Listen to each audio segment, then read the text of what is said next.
Xin chào các bạn, xin giới thiệu, mình là bartender Lưu Tuấn. Hôm nay mình sẽ chia sẻ với các bạn cách sử dụng bình lắc Boston. Như các bạn đã biết, phương pháp lắc là một trong những kỹ thuật được sử dụng nhiều nhất trong pha chế. Đối với đại đa số mọi người, việc sử dụng bình lắc cobbler hay còn gọi là bình lắc ba mảnh với thiết kế nhỏ gọn sẽ dễ dàng sử dụng hơn rất nhiều.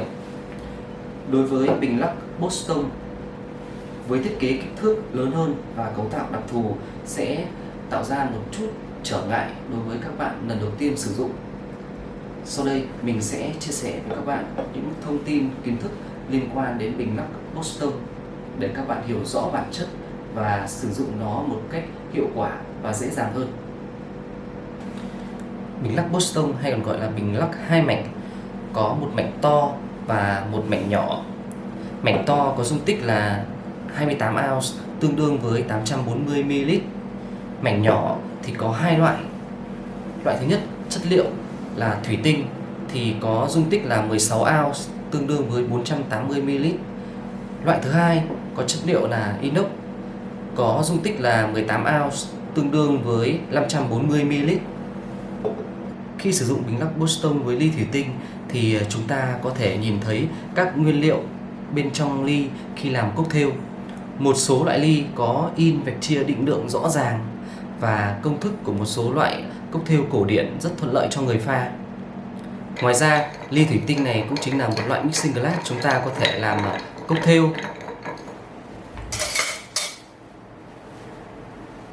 và dùng julep strainer để lược đá.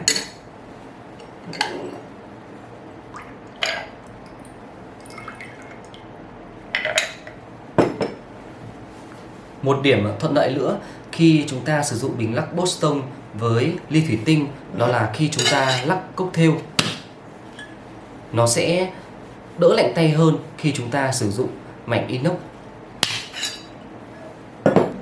Khi sử dụng bình lắc Boston với mảnh inox bởi vì có trọng lượng nhẹ hơn nên rất linh hoạt trong pha chế và tiết kiệm được sức lực hơn khi lắc cocktail.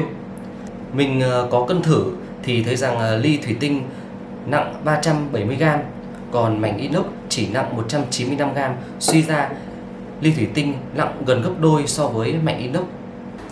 Một ưu điểm nữa khi chúng ta sử dụng bình lắc Boston với mảnh inox đó chính là chúng ta sẽ hạn chế hơn khả năng đổ vỡ của mảnh nhỏ. Ngoài ra chúng ta cũng thoải mái hơn trong việc sử dụng các thao tác biểu diễn.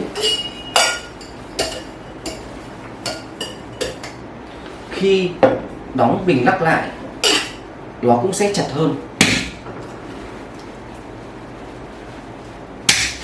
Hiện tại thì mình thấy phần lớn các quán cocktail bar sử dụng bình lắc Boston với mảnh inox hơn, có lẽ là bởi vì sự tiện lợi và dễ sử dụng. Boston shaker cũng có nhiều màu khác nhau: màu đen, màu đồng đỏ, màu đồng, màu vàng, màu cầu vồng hay khắc những họa tiết như thế này. Tuy nhiên, các bình lắc mạ màu như vậy sau một thời gian sử dụng sẽ bị chóc màu như thế này. Cá nhân mình thì mình vẫn thích sử dụng các loại classic hơn. Sau đây mình sẽ hướng dẫn các bạn cách lắc bình lắc Boston. Đầu tiên chúng ta sẽ cho nguyên liệu pha chế vào mảnh nhỏ, sau đó cho đầy đá rồi đổ hỗn hợp cocktail vào mảnh to, đóng lại. Lưu ý các bạn cần phải tạo ra một đường thẳng liền như thế này rồi đánh mạnh một cái để đóng bình lắc chặt hơn. Về cách cầm thì tay trái chúng ta sẽ giữ phần đáy, tay phải sẽ cầm phần trên như thế này. Đầu tiên khi sử dụng thì các bạn nên chọn cho mình một cái cách lắc nào đó đơn giản thôi. Sau khi chúng ta đã thành thạo thì chúng ta có thể nghiên cứu một cách lắc nào đó đẹp và hiệu quả hơn. Đây là kiểu lắc của mình rất đơn giản và dễ sử dụng. Chúng ta sẽ hướng phần đầu của bình lắc về phía chúng ta, còn phần đáy thì sẽ hướng về phía trước. Đơn giản chỉ đẩy ra và kéo vào như thế này. Thời gian lắc sẽ là 7 giây. Khi mở bình lắc, chúng ta sẽ đập mạnh tay vào phần giao nhau giữa hai mảnh. Chúng ta sẽ không đập ở chỗ dính liền hoặc đối diện với nó có phần rãnh hở nhiều nhất này, mà chúng ta sẽ đập ở phần giữa của hai điểm, đó chính là chỗ này.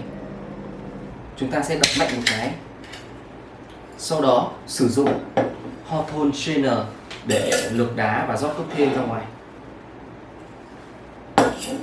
Mình nhắc lại một lần nữa, chúng ta cho nguyên liệu vào mảnh nhỏ, sau đó cho đầy đá rồi đổ nguyên liệu vào mảnh to, đóng chặt. Phần đầu của bình lắc sẽ hướng về phía chúng ta, phần đáy sẽ hướng về phía trước. Kéo ra kéo vào, lắc trong vòng khoảng độ 7 giây. Khi mở thì chúng ta sẽ đập ở phần điểm giữa này.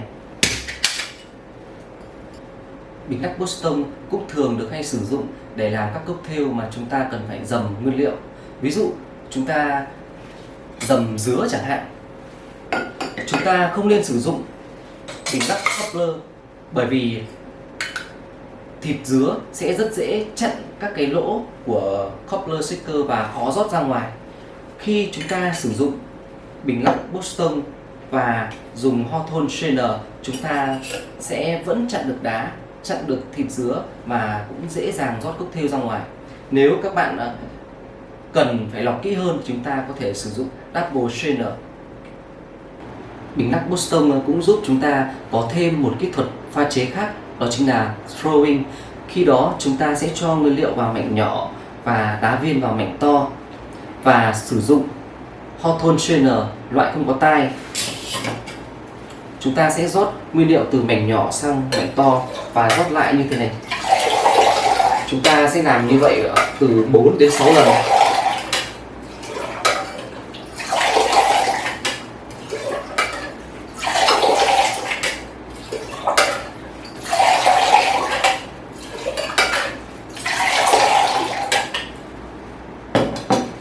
Kỹ thuật throwing cũng được rất nhiều các bạn bartender yêu thích và sử dụng nhiều lần. Nhiều bạn bartender thường lắc bình Boston bằng một tay như thế này chẳng hạn. Sau đó tay còn lại có thể làm các việc khác.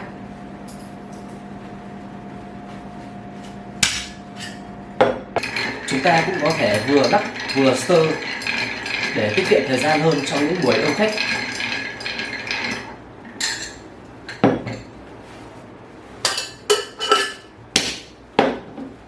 Hoặc chúng ta có thể lắc một lúc 2 bình Boston, hay kết hợp một bình cobbler và một bình Boston. Cuối ca, các bạn nên dùng khăn để lau khô các bình Boston để tránh có mùi hôi.